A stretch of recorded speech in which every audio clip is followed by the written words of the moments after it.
సికింద్రాబాద్ ఉజ్జయిని మహాకాళి బోనాల ఉత్సవాల్లో ప్రధాన ఘట్టమైన రంగం కార్యక్రమాన్ని ఘనంగా నిర్వహించారు. ఇందులో భాగంగా మాతంగి స్వర్ణలత భవిష్యవాణి వినిపించారు. రాష్ట్రాన్ని దేశాన్ని కాపాడే భారం తనదని చెప్పారు. రాబోయే రోజుల్లో మహమ్మారి వెంటాడుతుందని, అగ్ని ప్రమాదాలు కూడా సంభవిస్తాయని తెలిపారు. జాగ్రత్తగా ఉండాలని భక్తులను హెచ్చరించారు. ఈ ఏడాది వర్షాలు తప్పకుండా కురుస్తాయని, పాడి పంటలు సమృద్ధిగా పండుతాయని తెలిపారు. బాలబాలికలను మీరు విచ్చలవిడిగా వదిలేస్తున్నారని, కానీ తాను కడుపులో పెట్టుకుని కాచుకుంటున్నానని స్వర్ణలత తెలిపారు. ఈసారి చాలా సంతోషంగా పూజలు చేశారు. మీ అందరినీ సంతోషంగా సమానంగా చూస్తానని స్వర్ణలత భవిష్యవాణి వినిపించారు. అయితే తలుచుకున్నావు తల్లి, చాలా సంతోషం. అదేవిధంగా మా భూలోకంలో ఈ కులాంతంలో ఉన్నటువంటి పెద్దలందరూ వచ్చి నువ్వు వచ్చావు అనేటువంటి కోటి కోటి నమస్కారాలతోటి నీకు ప్రార్థన చేస్తూ ఈ యొక్క భవిష్యత్తు వాణిని తెలుసుకోవడానికి అందరూ నీ ప్రాంగణంలో నిలబడి ఉన్నారు తల్లి. కాబట్టి దయచేసి మేము అడిగినటువంటి ప్రశ్నలకి చక్కటి సమాధానాలు చెక్కి చక్కగా నువ్వు శాంతి చదువుతావని ఆశిస్తున్నాం. ముందుగా అమ్మా, అందరము చిన్న పెద్ద అందరం కలిసి శాఖలు సమర్పించి బోనాలు సమర్పించి నీకు సంతృప్తి జరిగిందని చెప్పి మేము అనుకుంటున్నాము. అమ్మా, నీ సంతోషాన్ని తెలియజేయ తల్లి. నా ప్రజలందరూ నా బాలబాలికలందరూ నాకు సంతోషానందంగా ఘనంగా బోనాలతోటి డప్పు సప్పుళ్లతో శాఖలతోటి ఘనంగా నన్ను వేడుకున్నారు. వాళ్ళకు సంతోషంగా ఆనందంగా అందుకున్నా నేను. కానీ ప్రతి ఏడు మీరు ఏదో ఒక ఆటంకం చేస్తూనే ఉంటారు కదా బాలక. ఏటేడు నేను చెప్పుతూనే ఉంటా, కానీ మీరు మాత్రం నన్ను లెక్క చేయకుంటున్నారా? అమ్మా, మాతోనే ఏదైనా పొరపాటు జరిగితే మమ్మల్ని మన్నించు తల్లి. మేము నీ కోరిక ఏముందో మీరు చెప్తే మేము అది శిరోత్సాహిస్తాం తల్లి. ఏడేడు నా కోరిక చెప్పుతూనే ఉన్నాను నేను, కానీ మీరు మాత్రం నెరవేర్చడం లేదు. అమ్మా, నిన్ను తల్లిగా భావన చేసి ప్రతి ఏటా ఇన్ని లక్షల మంది ఇన్ని వేలు లక్షల కొబ్బరికాయలు కొట్టి నీకు కావలసినవన్నీ ప్రత్యక్షంగా పరోక్షంగా అన్నీ నీకు సమర్పించి ఎంతో ఘనంగా ఈ యొక్క జాతరని నువ్వు మా తల్లివని అన్ని కులాల వాళ్ళు, జాతుల వాళ్ళు, మతాల వాళ్ళు ఎంతో తృప్తిగా చేస్తూ ఉంటే ప్రతి సంవత్సరం నువ్వు ఏదో ఒక కొరత కొట్టి గిడ్డల్ని ఎందుకు తల్లి బాధిస్తావు? ఆ విధంగా బాధించకుండా నువ్వు మాలో చేరి మేము నీకు ఎల్లవేళలా నీ యొక్క భక్తి శ్రద్ధలతో ఈనాడు భక్తి లోకించి కాశీగిడ్డలు, చిన్న పిల్లలు, కాలేజీలో చదువుకుంటున్నటువంటి విద్యార్థులు వీళ్ళందరూ నాశనం అవుతున్నారు. వీళ్ళందరినీ నువ్వు చల్లటి చూపుతో చూసి వాళ్ళందరినీ ఆశీర్వదిస్తావని, ఆశీర్వదించడానికి ఏం పూజలు చేయాలో చెక్కు తల్లి, వాటిని తప్పకుండా చేసుకుంటాం. నా బిడ్డలనందరినీ నేను కడుపులో పెట్టి నేను కాపాడుకుంటున్నాను బాలక్క. కానీ తల్లిదండ్రులే కాదు బాలలందరినీ విచ్చలవిడిగా మీరు వదిలేస్తున్నారు. అయినా కానీ నేను మాత్రం కడుపులో పెట్టుకొని కాపాడుకుంటూ వస్తున్నాను. కానీ ఏటేటుగా నాకు బండిగిరంత కాకున్నా కానీ గోరుమంతమంత కానీ నాకు మాత్రం ఇయ్యరా బాలక్క. ఇంతవరకు నేను చుక్కలన్నీ నేను రాసుల కొద్ది నేను రప్పించుకుంటున్నానే గాని గోరు మందమంతా కూడా నాకు చెందదా బాలక్క. అమ్మా, ఎంత చుక్కలొచ్చినా గాని మీరు అరగించినా గాని నా కడుపులో పెట్టుకొని నేను కాపాడుతున్నా. నా పూజలన్నీ నాకు సక్రమంగా జరిపించాను. బండగిరంతా నేను కోరుకుంటున్నాను గాని అయినా మీరు నా బాలులే అని నేను గోరు మందమంతే కదరా బాలక. నాకు రక్తం చూపించమనిగా నాలుగు కాల పెద్ద జీవం కాకున్నా గాని చిన్నది మాత్రమైనా చూపించలేరా బాలక? అమ్మా ఏడు నేను ప్రతి ఏడుకి ఏటికేటికి నేను నా కొల్లారికి నేను చుక్కలు రప్పించుకుంటూనే ఉన్నా. నేను అమ్మా ఇంతవరకు కూడా నాకు చూపించడలే, మీరు ఆరగించడానికే కదరా బాలక. అమ్మా నీ ప్రసాదంగా ఆరగిస్తారే తప్ప అది దాని మీద ఉన్నటువంటి వ్యామోహంతో కాదు తల్లి. కానీ మొట్టమొదటే ఒక మాట చెప్పా తల్లి, ప్రత్యక్షంగా గాని పరోక్షంగా గాని నీకు జరిగే ప్రతి పూజ నేను దగ్గరుండి చేయిస్తున్నాను తల్లి. నువ్వు సంతోషించి ఆనందించి మమ్మల్ని ఆశీర్వదించాలే తప్ప నీ కోపాన్ని తెలియజేయరా తల్లి. నా కోపానికి మీరు బలి అవుతారు బాలక. నేను కోపం చూపించడలేదు, నేను కోరుకుంటున్నాను. నేను నా బాల బాలికలందరినీ కాదు మీ అందరినీ కూడా నేను నా కడుపులో పెట్టి కాపాడుకుంటున్నాను. నేను కానీ నేను ఇంత చుక్కలు రప్పించుకున్నా గాని నాకు సక్రమంగా నాకు పూజలు జరిపించండి బాలక. నేను వేడుకునేదే కాదు, నేను ఆజ్ఞ చేసిందంటే నేను నా కన్ను ఎర్ర చేసిందంటే మీరు మాత్రం రక్తం గక్కుచోని చేస్తారు. అమ్మా అది వద్దు తల్లి, మాకు వద్దు. కాబట్టి నీకు శాంతి ఎల్లవేళలా ఏ విధాలుగా ఎంత చేయాలో అంతా చేస్తున్నాం. శాంతిగా నువ్వు మా మనసుల్లోకి చేరి అన్ని పూజలు చేయించుకో తల్లి. అదేవిధంగా ఈరోజు మన దేశంలో విచిత్రంగా మరణాలు ఎక్కువైపోయినాయి. అగ్ని ప్రమాదాలు, అలాగే తెలియకుండా మనుషులు కొట్టుకొని చచ్చిపోవడం, అనవసరమైనటువంటి రీతిలో మనుషులని చంపేయడం, ఇది ఎంతవరకు సబమైనటువంటి విషయం తల్లి.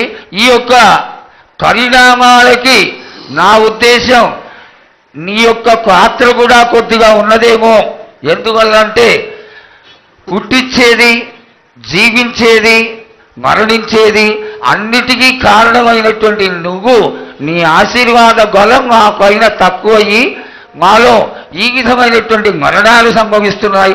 ఇవి జరగకుండా నువ్వు మళ్ళా ఉత్తరోత్తర ఈ విధమైనటువంటి ప్రమాదాలు జరగకుండా కాపాడాలని ఆశీర్వదించాలని వేడుకుంటున్నాం. నాది మాత్రం కొద్దిగా ఉంటుందని అనుకుంటున్నారు కానీ తప్పకుండా ఉంటుంది బాల.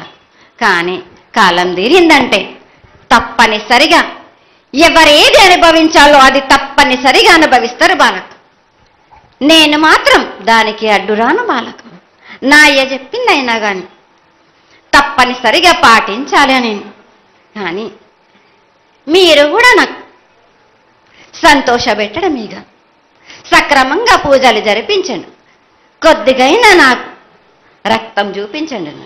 ఇది వరకు నేను చేసిందంతా మీరు సంతోషంగానే అందుకుంటున్నాను. కానీ మీరు వాగ్దానం తీసుకుంటారు కానీ మీకే సరిపోతున్నాయి కదా. అట్లా ఏం లేదు తల్లి. నా రూపాన్ని కూడా మీరు అడ్డుపడుతున్నారు మీరు. కానీ ఇది వరకు నేను శాంతంతో నిన్ను కడుపులో పెట్టి కాపాడుతున్నాను. ఈ ఏడు జరిపించలేకపోతే నేను మాత్రం ఎవరెవరు అడ్డుపడుతారో వారికి నేను రక్తం గక్కేలా నేను చేస్తాను. కానీ మళ్ళీ నన్ను నిందించద్దు. నాకు లేదు లేదు తల్లి, ఏనాటికి జరగని కొలది నీ ఆశీర్వాద గొలవే లేకపోతే మేమెంతటి వాడవు. పూజలు పునస్కారాలు నీకు ఆనందపడేటువంటి విషయంగా ఖచ్చితంగా చేయిస్తాను తల్లి. అదేవిధంగా నా బాలులందరికీ ఒకటి విజ్ఞప్తి చేస్తున్నాను బాలక్క.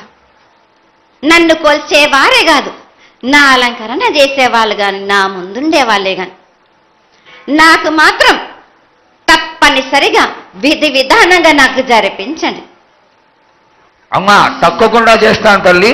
అదేవిధంగా గ్రామ పెద్దలు, నగర పెద్దలు, కౌరులు, భక్తులు అందరూ నీకు ఎంతో ఘనంగా ఈ 3 సంవత్సరాల కంటే కూడా 100 రెట్లు ఎక్కువగా భక్తజన సందోహం నీ ఆలయానికి వచ్చి ఎంతో గొప్పగా పూజలు చేశారు.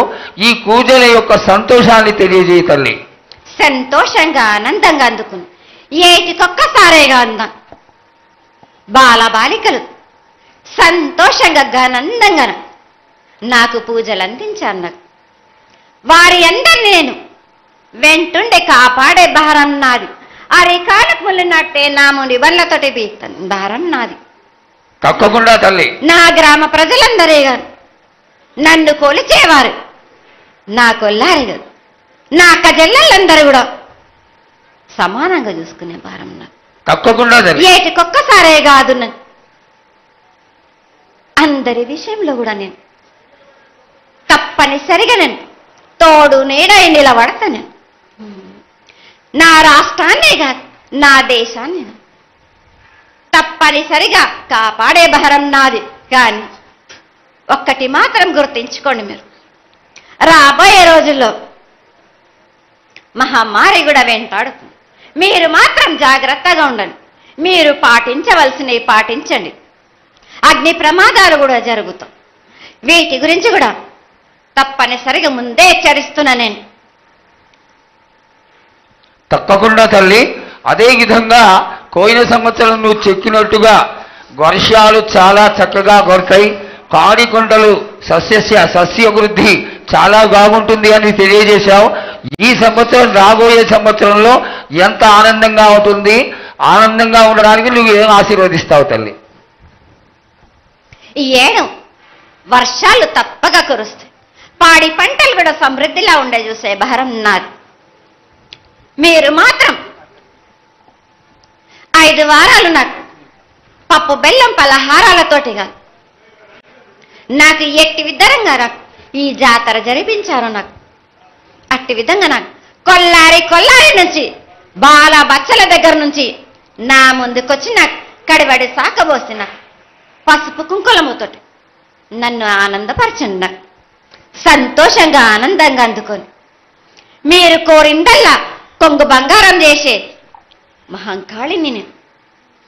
అమ్మా, నువ్వు ఆ ఈశ్వరుడికి చెంగడి నీళ్ళు ఎంత సంతోషమో ఆ విధంగా సంతోషమైనటువంటి తల్లివి కాబట్టి నీకు ప్రతి ఒక్క ఇంటి నుంచి శాఖలు సమర్పించడం ఎంత గొప్ప విశేషం తల్లి.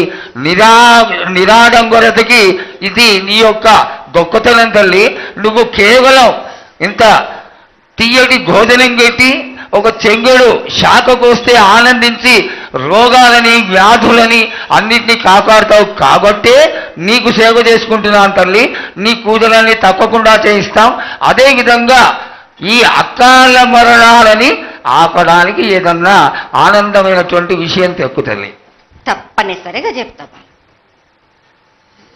ఈ ఏడు నాకు నా రూపాన్ని నిలబెట్టేసరికి నాకు మాత్రం రక్తం చూపియండి. నాకు రక్తం చూపించకపోతే నేను మాత్రం ఊరుకోను. వాళ్ళకి కొల్లారి కాదు, గ్రామం మొత్తం సంచారం చేస్తాను. అయ్యో, అంతటి ఉగ్రసుఖం వద్దు తల్లి. చేయించడానికి పెద్దలందరూ నిన్న కూడా ఒక చిన్న చర్చ జరిగింది. అయినంత తొందరలో నీకు అది ఎవరాపినా గాని నేను మాత్రం ఆగను బాలక. ఇది వరకు నేను సంతోషంగా ఆనందంగా అందుకుంటా. ప్రాణానికి మాత్రం నష్టం జరిపించను గాని రక్తం మాత్రం తప్పనిసరిగా చూపిస్తాను నేను. మహామారిగా నువ్వు నీ యొక్క తాండవం చూపించొద్దు, ఆశీర్వదించు. మళ్ళా వచ్చే సంవత్సరానికి అన్ని బాగా జరిగి నీ యొక్క ఆశీర్వాదంతో ఇంతకి కొంత రెట్లు ఎక్కువగా నీకు జాతర చేసుకొని ఆనందపడతాను తల్లి.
నిన్న మహంకాళి ఉజ్జయిని లష్కర్ బోనాల సందర్భంగా లక్షలాది మంది తమ బోనాన్ని శాఖను సమర్పించి అమ్మవారి ఆశీర్వచనం అందరిపై చల్లని చూపుతారని కుటుంబ సమేతంగా వచ్చి ప్రార్థనలు చేసుకున్నారు. ప్రతి సంవత్సరం కంటే ఎక్కువ సంఖ్యలో భక్తులు వచ్చి అమ్మవారిని కొలిచి అందరూ బాగుండాలి అని వేడుకునే సందర్భంగా దాని కార్యక్రమంలో భాగంగా ఈరోజు భవిష్యవాణి కార్యక్రమం జరిగింది. భవిష్యవాణిలో రాబోయే కాలంలో సమృద్ధిగా వర్షాలు, ప్రజలంతా సుఖ సంతోషాలతో ఉండాలని అమ్మవారి ఆశీర్వచనం ఇచ్చినారు. దేవాలయానికి సంబంధించి కొన్ని సూచనలు చేసినారు. తప్పకుండా ప్రభుత్వం పక్షాన అవన్నీ కూడా త్వరితగతిన చేసే విధంగా చేయడంతో పాటుగా తెలంగాణ ప్రభుత్వం తరఫున రోజు రోజుకు అమ్మవారికి సంబంధించినటువంటి అన్ని రకాల శాస్త్రీయంగా దేవాదాయ శాఖ పక్షాన జరగాల్సిన పూజలన్నీ కూడా నిత్యము ఎటువంటి లోపం లేకుండా జరుగుతూ ఉన్నాయి. భవిష్యత్తులో కూడా ఇంకా మరింతగా, ఎందుకంటే లోక కళ్యాణం కోసం, అమ్మవారి ఆశీర్వచనం కోసం తెలంగాణ ప్రభుత్వం విశ్వాసంగా తప్పకుండా అమ్మవారిని కొలిచే విషయంలో ఎక్కడ కూడా 1% కూడా లోపం రానివ్వము. ఈ ప్రభుత్వం ఆ సంకల్పంతో ఉంది. ప్రజల సంక్షేమంలో విశ్వాసం ప్రకారంగా 1815లో ఏర్పడినటువంటి ఈ యొక్క అమ్మవారి దేవాలయానికి సంబంధించిన అన్ని రకాల ఏర్పాట్లను చేస్తామనేటువంటి మాట ఈ సందర్భంగా. అందుకే ఆషాఢ మాస బోనాలు హైదరాబాద్, తెలంగాణ దేశవ్యాప్తంగా ఒక చారిత్రాత్మకంగా సాంప్రదాయ పద్ధతిలో జరిగే ఈ బోనాలకు ఏర్పాట్లన్నీ కూడా ప్రభుత్వం పక్షాన చేసినాం. ప్రజలందరూ కూడా సహకరిస్తూ ఉన్నారు అమ్మవారి దర్శనం పొందడానికి. కాబట్టి ఎక్కడ ఎటువంటి సమస్యలు లేకుండా ఆ అమ్మవారి ఆశీర్వచనంతోనే జరుగుతూ ఉన్నాయి ఇవన్నీ. కాబట్టి ఆ అమ్మవారి ఆశీర్వచనం అందరి మీద ఉండాలని మరొకసారి ఈ సందర్భంగా భవిష్యవాణిలో భక్తులందరి పక్షాన, ప్రభుత్వం పక్షాన ప్రార్థిస్తూ ఉన్నాం. అమ్మవారు ఇన్ని సేవలు వచ్చినా గతంలో ఎప్పుడో 60-70 సంవత్సరాల కింద బంద్ అయినటువంటి బలి రక్తానికి సంబంధించినటువంటి అంశం మీద ప్రస్తావించిన మాట వాస్తవం. అయితే దాన్ని ప్రభుత్వంలో ఉండబడేటువంటి కొంత పెద్దలను కూడా కలిసి సాంప్రదాయంగా దేవాదాయ శాఖకు సంబంధించి ఇతర కొంత అందరినీ కూడా సంప్రదించిన తర్వాత తప్పకుండా నిర్ణయం తీసుకుంటాం. అందరికీ కావాల్సింది ఇది అమ్మవారి దేవాలయాలు. మనం దేవాలయం దగ్గర జరుపుతలేం కావచ్చు, కానీ అమ్మవారి పేరున మొక్కి ప్రతి ఇంట్లో కూడా అటువంటి కార్యక్రమం జరుగుతూ ఉంది హైదరాబాద్ మొత్తంలో. ఎవరైనా అమ్మవారి బోనాలు అంటే తప్పకుండా అదొక పార్ట్, కానీ దేవాలయం దేవునికి సమర్పించే విషయంకి వచ్చినప్పటికీ కొంత అందరి కలిపి నిర్ణయం తీసుకోవాలి. కాబట్టి తప్పకుండా తొందరలో దానిపైన కూడా కొంత సంప్రదింపుల తర్వాత నిర్ణయం తీసుకుంటాం. అగ్ని ప్రమాదాలు జరుగుతూ ఉన్నాయి. వాటిని నివారించడానికి అమ్మవారిని ఆశీర్వచనం అడిగినాం. మన తెలంగాణకి కాదు, దేశం మొత్తం మీద అగ్ని ప్రమాదాలు, విమాన ప్రమాదాలు, అకాల మరణాలు జరుగుతూ ఉన్నాయి. కాబట్టి అటువంటి జరగకుండా ఉండే విధంగా బలాన్ని ఆశీర్వచనం మరి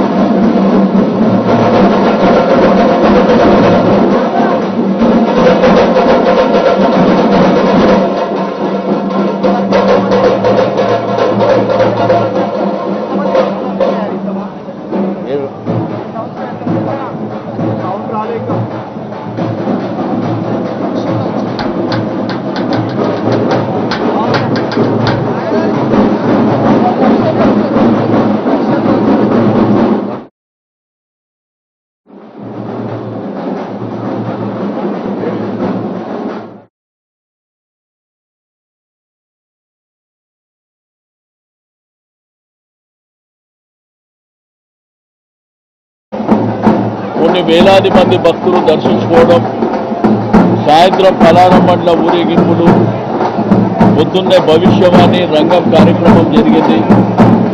బలిగంప తర్వాత అమ్మవారి ఊరేగింపు మరి ఇప్పుడు ప్రారంభం కాబోతుంది. మళ్ళీ సాయంత్రం పలారం బండ్ల ఊరేగింపు. కానీ పండుగ అనేది నిర్బంధాల మధ్యన జరగదు. పండుగ అనేది నిర్బంధాల మధ్యన జరిగితే భక్తులు ప్రజలు ఇబ్బంది పడేటువంటి అవకాశం ఉంటుంది కాబట్టి పండుగ అనేది స్వేచ్ఛగా భక్తులు అమ్మవారిని దర్శించుకునే విధంగా ఉండాలని చెప్పి మనం అనేక సంవత్సరాల నుంచి అందరి కోఆర్డినేషన్తో బ్రహ్మాండంగా చేస్తున్నటువంటిది కూడా అందరికీ తెలిసిందే. 2014లో తెలంగాణ ప్రభుత్వం వచ్చినప్పటి నుంచి రాష్ట్ర పండుగగా వచ్చిన తర్వాత ఏర్పాట్లు కూడా బ్రహ్మాండంగా చేపట్టడం జరిగింది. అయితే ప్రజలందరూ భక్తులందరూ సంతోషంగా ఉండే విధంగా మరి కార్యక్రమాలను ముందుకు తీసుకువెళ్ళవలసినటువంటి అవసరం ఉంటుంది. మరి తప్పకుండా అమ్మవారి ఆశీస్సులు తీసుకొని ఈ యొక్క పండుగని జయప్రదం చేయాలని చెప్పి నేను ఈ సందర్భంగా తెలియజేస్తూ సహకరించినటువంటి స్థానిక ప్రజలకు వివిధ ఆర్గనైజేషన్లకు మరి అదేవిధంగా అధికారులకు కూడా నేను సంపూర్ణంగా అభినందనలు తెలియజేస్తూ ఉన్నాను. ఇక్కడ ఉన్నటువంటి ఎండోన్మెంట్ దేవాలయంలో పనిచేసేటువంటి ప్రతి కుటుంబానికి, దాంతోపాటు ట్రస్టీ సభ్యుల కుటుంబాలకు, ఇక్కడ ఆర్గనైజర్స్ అందరికీ పేరు పేరున అభినందనలు తెలియజేస్తూ నేను చివరగా చెప్పేది ఒకటే, పండుగలు జాతరలు అనేది నిర్బంధాల మధ్యన జరగద్దు. స్వేచ్ఛగా భక్తుల సమక్షంలో ప్రజల సమక్షంలో వాళ్ళకు ఆటంకాలు ఇబ్బందులు లేకుండా కార్యక్రమాలు జరగాలి. కానీ నిర్బంధాలు చేయడం మూలాన ఇబ్బందులు పడేటువంటి అవకాశం ఉంటుంది. సరే, ఇంత పెద్ద పండుగ జరిగేటప్పుడు నిన్న ఉదయం 3:30 నుంచి ఏమేం జరిగింది, మధ్యాహ్నం ఏం జరిగింది, 4 గంటలకు ఆరతి ఇచ్చేటప్పుడు ఏం జరిగింది, కానీ ఒక ఛానల్లో మాత్రం నిన్న ఉదయం 4:10 బ్రహ్మముహూర్తం అంట. ఎవరు చెప్పారు మీకు బ్రహ్మముహూర్తం అని? ఎవరు చెప్పారు? ఇది ఆనవాయితీగా వస్తున్నటువంటి ఇక్కడ ఈ అమ్మవారి ఆలయం అనేది 3 గంటల రాత్రి, ఆ రోజుల్లో ఎన్టీ రామారావు గారు 3 గంటలకే వస్తుండే. అయితే 3 గంటలకు మరి మొదటి పూజతోనే ప్రారంభమైనటువంటి కార్యక్రమాలు నిన్న డిలే జరిగింది. మరి మధ్యాహ్నం కూడా ఆరతి జరిగేటప్పుడు కూడా డిలే జరిగింది. కాబట్టి నేనేమంటా అంటే అందరం కూడా సమన్వయంతో జాతరని బ్రహ్మాండంగా జయప్రదం చేసుకోవాలి. ఇక పండుగ పూట ఒకరి మీద విమర్శలు చేయడం అనేది కరెక్టు కాదనేటువంటి భావనతోనే పలారం బండ్ల ఊరేగింపులు కూడా చాలా ఆటంకాలు జరుగుతున్నాయి. దయచేసి ఆ ఆటంకాలు లేకుండా యథావిధిగా, ఎందుకంటే లక్షలాది మంది భక్తుల మనోభావాలకు సంబంధించినటువంటి అంశం కాబట్టి అందరూ సంతోషంగా చేసుకోవాలని చెప్పి అధికార యంత్రాంగం కూడా పూర్తి స్థాయిలో సహకరించాలని చెప్పి నేను కోరుకుంటా ఉన్నాను.